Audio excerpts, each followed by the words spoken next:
Hola, ¿qué tal, mis queridos hermanos y amigos que lo escuchan? Este es su segmento, Reflexiones, como siempre, con la Biblia en la mano. Que en el día de hoy, con la ayuda de Dios, vamos a comenzar lo que es el estudio de la epístola a Santiago, la carta a Santiago. Hoy vamos a empezar en el capítulo 1, que realmente vamos inmediatamente a darle lectura. Este capítulo comienza dándole saludo a las 12 tribus y vamos a empezar inmediatamente. Dice el capítulo 1, aquí de Santiago, Santiago, siervo de Dios y del Señor Jesucristo, a las 12 tribus que están en la dispersión, salud. Hermanos míos, tened por sumo gozo cuando os halléis en diversas pruebas, sabiendo que la prueba de vuestra fe produce paciencia. Mantenga la paciencia su obra completa, para que seáis perfectos y cabales sin que os falte cosa alguna. Y si alguno de vosotros tenéis falta de sabiduría, pídala a Dios, el cual da a todos abundantemente y sin reproche, y le será dada. Pero pida con fe, no dudando nada, porque el que duda es semejante a la onda del mar, y que es arrastrada por el viento y echada de una parte a otra. No piense, pues, quien tal haga, que recibirá cosa alguna del Señor. El hombre de doble ánimo es inconstante en todos sus caminos. El hermano que es de humilde condición, gloríese en su exaltación. Pero el que es rico en su humillación, porque él pasará como la flor de la hierba. Porque cuando sale el sol con calor abrasador, la hierba se seca, su flor se cae y perece su hermosa apariencia. Así también se marchitará el rico en todas sus empresas. Aquí, comenzando a leer lo que es Santiago, pues vemos cómo inmediatamente Santiago comienza con lo que es la salutación y habla de la sabiduría realmente que viene de Dios. Ya adentrándonos a lo que es esta carta, entonces él comienza diciéndole a las 12 tribus que están en la dispersión, o sea, dispersión que se trasladan de un lugar a otro. Entonces él comienza diciendo, yo Santiago estoy al servicio de Dios y del Señor Jesucristo y les envío un saludo a los cristianos que viven en todo el mundo. Podemos ver a Hechos 12:17, a Tito 1:1, a Hechos 26:7, Deuteronomio 32:26, Juan 7:35, Primera de Pedro 1:1. Santiago, como vemos, no se vanaglorió de su relación personal con Jesús, ni se identificó a sí mismo como un líder religioso. Su mayor honor fue ser un siervo de Dios. Aquí él no dijo yo soy hermano, ni soy esto, ni soy aquello, no. Claramente él dice, siervo de Dios. La humildad que debe de tener un hermano, la humildad que tanto nos falta a nosotros hoy en día. Las 12 tribus que él habla designaban a la nación de Israel. Esas 12 tribus que él habla. Entonces dice, y están en dispersión, que se traduce como diáspora. Cuando él habla que están en dispersión, se habla de la diáspora. Por ejemplo, hemos escuchado aquí varias veces ya la diáspora dominicana en el exterior, en España, la diáspora en Nueva York, la diáspora en Francia. O sea, el grupo de dominicanos que están en X país. Entonces, cuando él habla a las 12 tribus que están en la dispersión, entonces eso es a la diáspora que están en un lugar X. La diáspora que habla de la situación de los judíos dispersos en la tierra de gentiles. Así esta carta dirigida a judíos cristianos que viven fuera de Palestina. Santiago, mi querido, mi querida, o Jacobo, era hermano de Jesús y líder de la iglesia en Jerusalén. Hechos 15, 13, 19, Hechos 21, 18. Sin embargo, repito, él comienza diciendo, Santiago, siervo de Dios. La humildad de este hombre. Ahora, dice el verso 2, hermanos míos, tened por sumo gozo cuando halléis en diversas pruebas. Ustedes deben, dice Santiago, sentirse muy felices cuando pasen por toda clase de dificultades. Mateo 5:12, Hebreos 10:34, Primera de Pedro 1:6. Y usted dice, ¿cómo? Que en medio de la prueba yo esté gozoso, que en medio del problema yo esté contento. Es un poquito fuerte para entenderlo, pero es la prueba quien nos va a demostrar a nosotros qué clase de cristianos somos. Hay momentos que nos vemos en aprieto, que si salimos de eso, dice, wow, pero salimos de este problema sin tener que hacerlo mal hecho. No tuve que hacer esto. Darle gracias a Dios, porque entonces como cristianos estamos mejor afincados. Entonces, dice, hermanos míos, tened por sumo gozo cuando halléis en diversas pruebas. Mi querido, mi querida, las pruebas ayudan a demostrar el crecimiento espiritual del creyente y como resultado debe producir gozo, perseverancia y madurez en la fe. Nadie quiere prueba, pero cuando llegan, si logramos pasarla, nos afincamos como mejores cristianos. Hemos fallado mucho, hemos fallado, pero cuando pasamos una prueba que nos llega, eso es lo que nos dice qué clase de cristianos somos. Ahora bien, usted le venden en la calle una cadena de oro, por decir algo. Un brazalete, una gargantilla de oro. Usted la compra sin probarla o la prueba.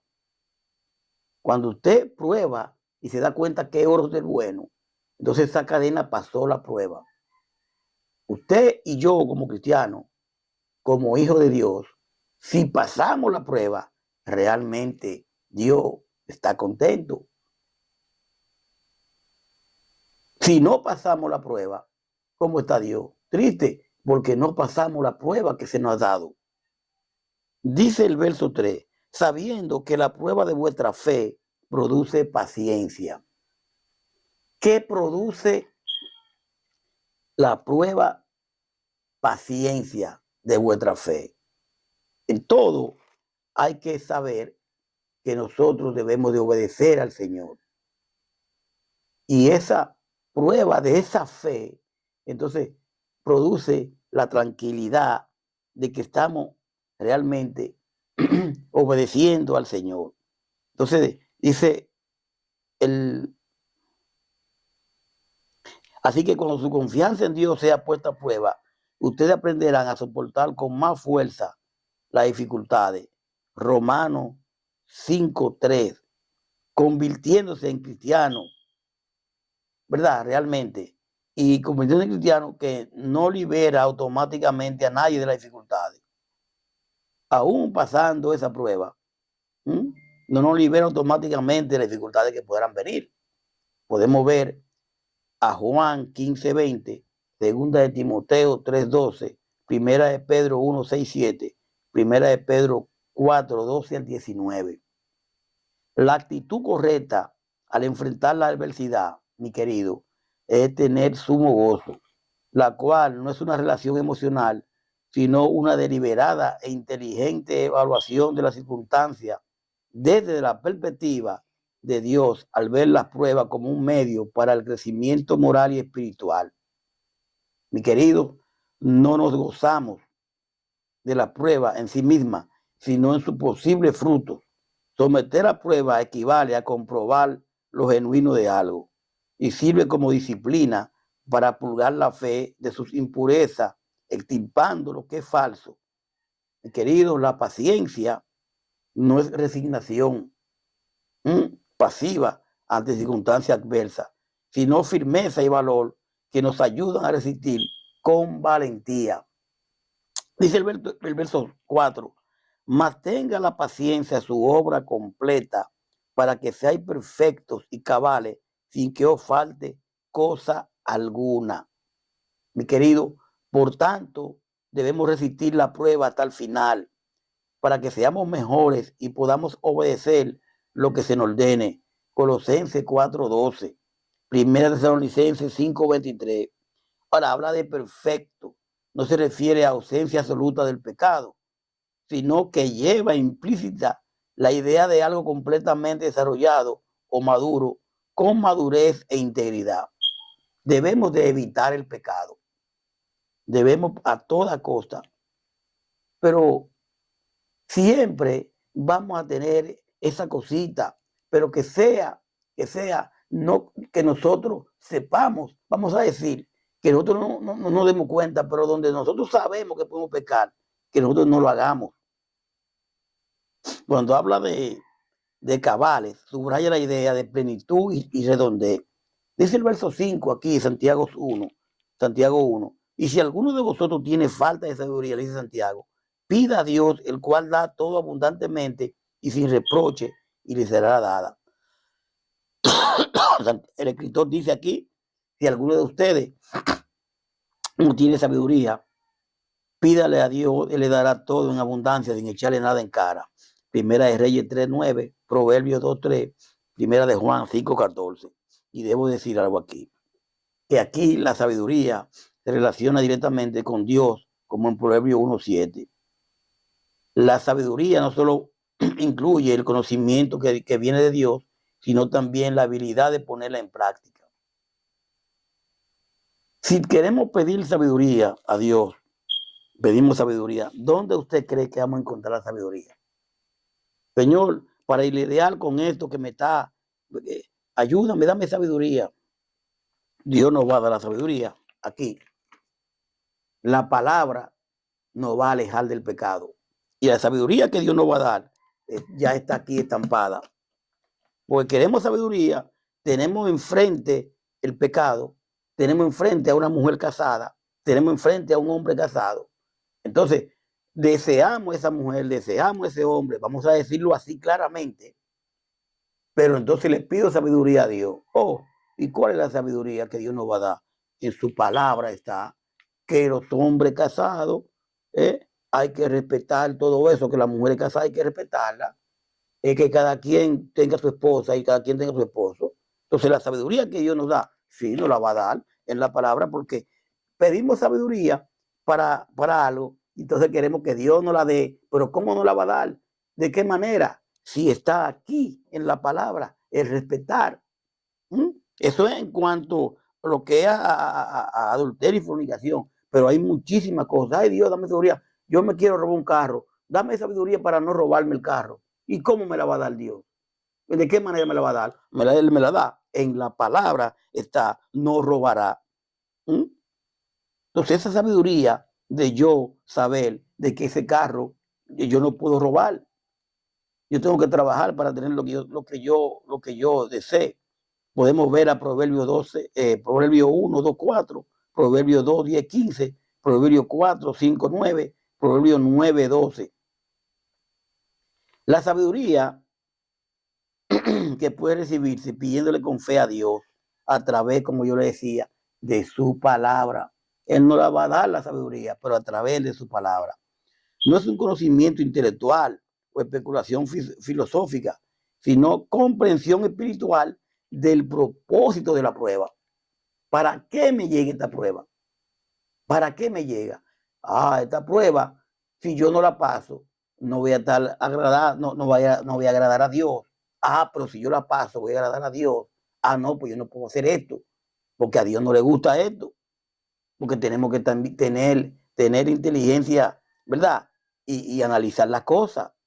Entonces, esa sabiduría no es un conocimiento intelectual que nos van a dar, una especulación filosófica, sino comprensión espiritual del propósito de la prueba cuando Dios concede un don natural hoy en día.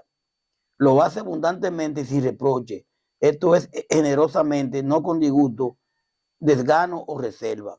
Dice el verso 6, mi querido, pero pida con fe, no dudando nada, porque el que duda es semejante a la onda del mar, que es arrastrada por el viento y echada de una parte a otra.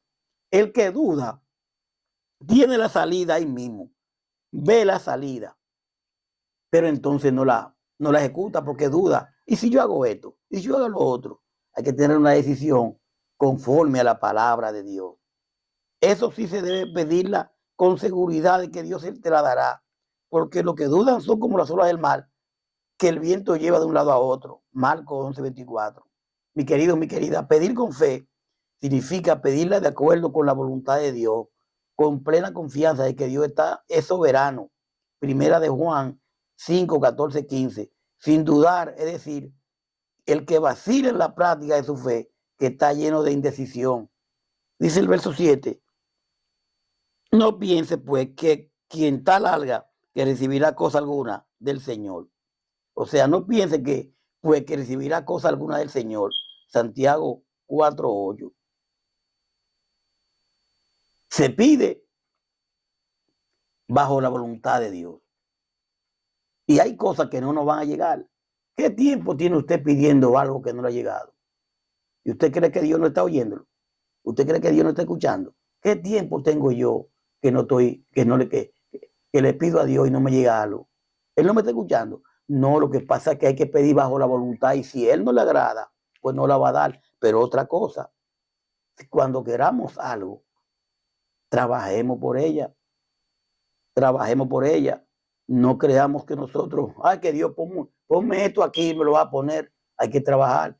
Incluso, lo único que Dios le garantiza a usted y a mí, mi querido, escuche bien, es la salvación, si obedecemos su palabra. Por lo demás hay que trabajar. Yo he aprendido a dar gracias en todo, porque entiendo claramente que todo lo que Dios quiere para nosotros es la salvación. Hay bendiciones terrenales y hasta esas bendiciones tenemos que estar claros que ellas van a llegar, pero van a llegar porque van a llegar. Pero Dios, lo único que nos garantiza a usted y a mí, escúcheme bien, es la salvación. Es la salvación. Los apóstoles que estaban con Dios para ir para abajo, que eran hombres de Dios, pasaron hasta hambre. ¿Y por qué Dios no le garantizó eso? Dios claramente que sí, ellos comían, perdón, ellos comían, ellos hacían esto, pero ellos también pasaron trabajo. Por eso Cristo dice, en el mundo tendrán aflicción, pero confía que yo he vencido el mundo. Mi querido, en la mente tenemos que tener claro que Dios nos garantiza la salvación. Después vamos a tener mucha lucha, pero vamos a seguir adelante.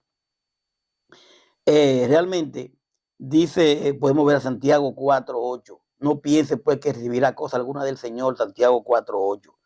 Dice el verso 8 aquí, el hombre de doble ánimo es inconstante en todo su camino. Lo malo de estar dudando y tener doble ánimo. Tener fe en el Señor. Si llegó, las cosas llegan y si no llegan también. Gracias, Señor. La gente que no es confiable ni capaz de tomar buenas decisiones no recibirá nada del Señor. Si usted no tiene buena decisión. Cuando habla de doble ánimo, el hombre de doble ánimo es una persona arrastrada en dos direcciones opuestas. Sus lealtades están divididas y a causa de su falta de sinceridad vacila entre la fe y la incredulidad, pensando algunas veces que Dios le ayudará y renunciando en otras ocasiones a toda esperanza. Tal persona es inconstante en todos sus caminos, no solo en su vida de oración. La falta de consistencia en el ejercicio de su fe pone al descubierto la esencia de su manera de ser. Estas personas, mi querido, tienen su mente dividida entre su fe y el mundo y se inclinan en dos direcciones distintas.